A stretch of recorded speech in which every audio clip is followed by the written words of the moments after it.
Good afternoon and welcome to today's From the Archives broadcast. Now firstly, I am pleased to announce that the Archive Service is now reopened to visitors.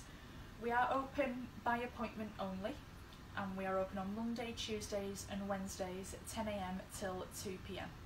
So if you want to visit, please contact us through the council website, and also our details are on social media as well.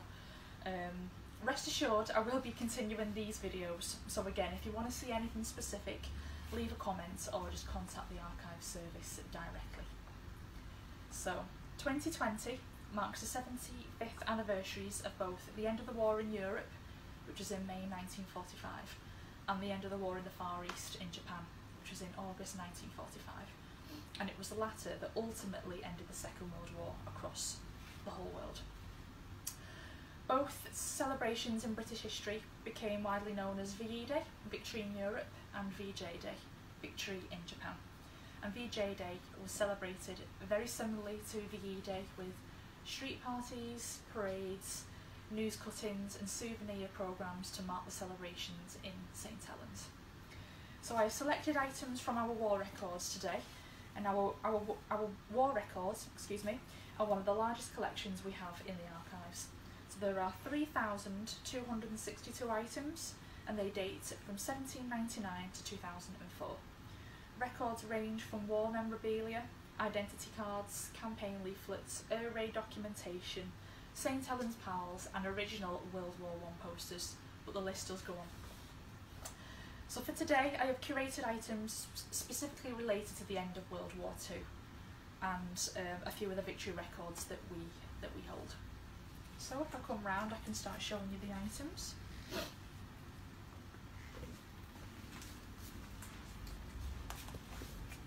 So the first one is a Dig for Victory campaign leaflet, and it's called Jam and Jelly Making, and this was issued by the Great British Ministry of Agriculture and Fisheries, and it's dated circa 1942. I'll just show you the back of it as well, because that's the front of it, so I'll just show you the back as well.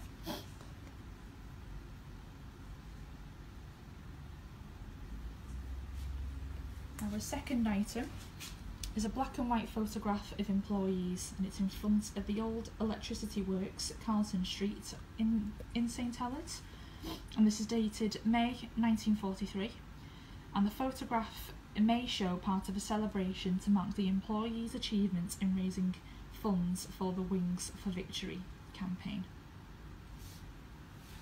And the third item.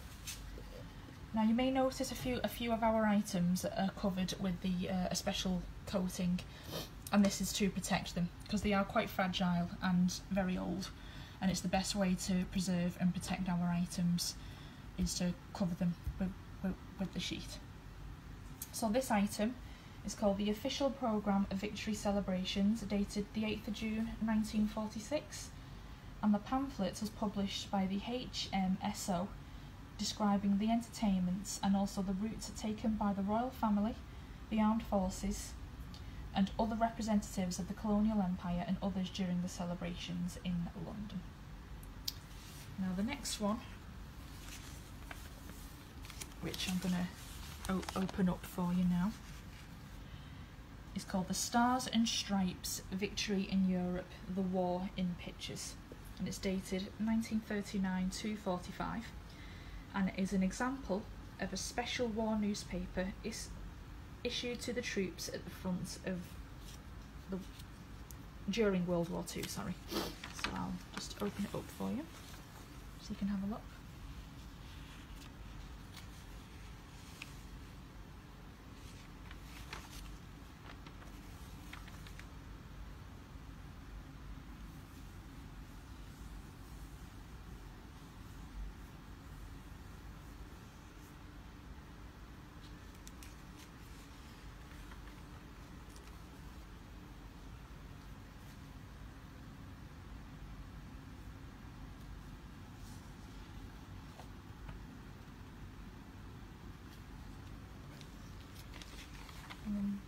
Just show you the last page.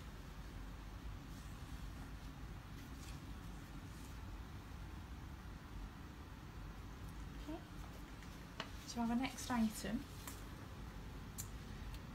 is a souvenir programme of the victory celebrations and a diary of World War II, and it's dated June 1946.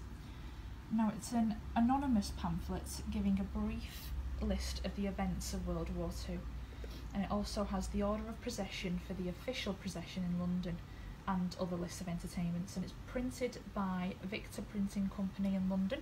Again, I'll just show you briefly inside.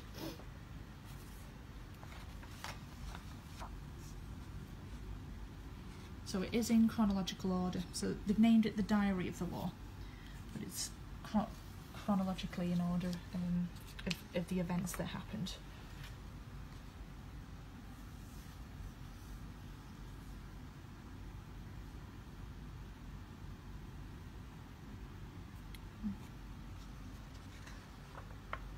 And there's the order of procession.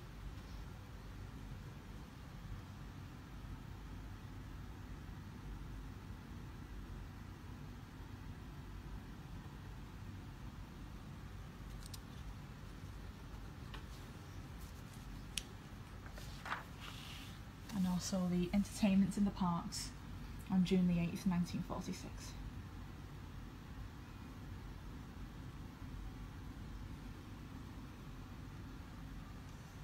Close that.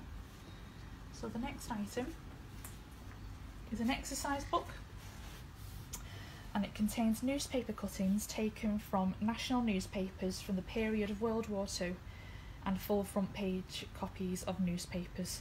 Now it's dated the 1940s, so I'm assuming it would be throughout all of World War II, and it should include full front copies of the Daily Express newspaper for both VE Day on the 8th of May 1945 and VJ Day on the 15th of August 1945. But I'll just skip a few pages so you can have a look at various cuttings.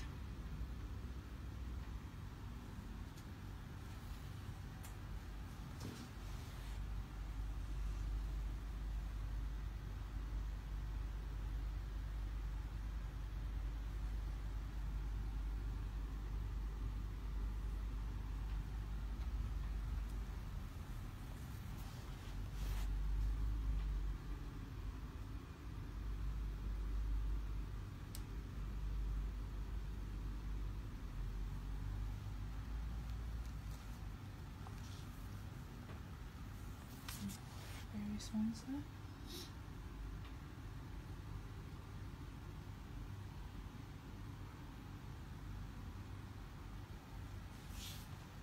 I'll just skip to the last page so you can have a look at what was mentioned during the end.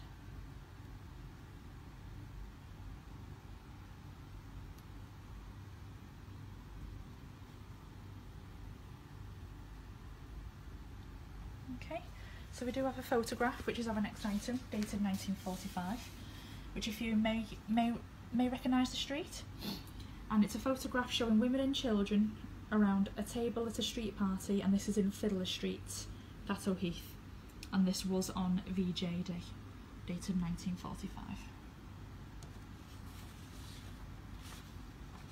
Okay, so before I show you our last item, I just want to briefly talk about the Burma Campaign. Which I will just read out to you. So the war with the Far East started as early as 1941 after the bombing of Pearl Harbor. Japan, after capturing many of its surrounding territories, advanced deep into Burma early 1942 and continued to fight with Indian and British troops through 1943 and 1944 with the battles of Kohima and Impel. But it was only in 1945, after the 14th Army, also known as the Forgotten Army, successfully operated a defence deep in Burma, and with over 1 million men could they dispatch supplies and reinforcements to the British and Indian troops. But as a result of the devastating effects of the first atomic bomb in Hiroshima on the 6th of August 1945, the Japanese surrendered to Allied forces, and this was on the 15th of August 1945, and this day became known as Victory in Japan Day, or VJ Day as we know it today. So the South Lancashire Regiment would have taken part in the fight in Burma, and that regiment, including the 2nd Battalion, recruited men primarily from Warrington and St Helens.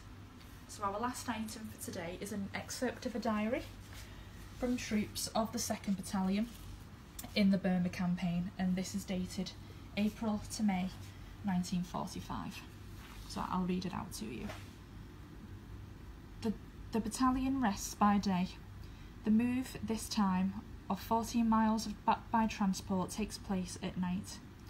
Early monsoon catches everybody napping, and a right royal soaking was had by all.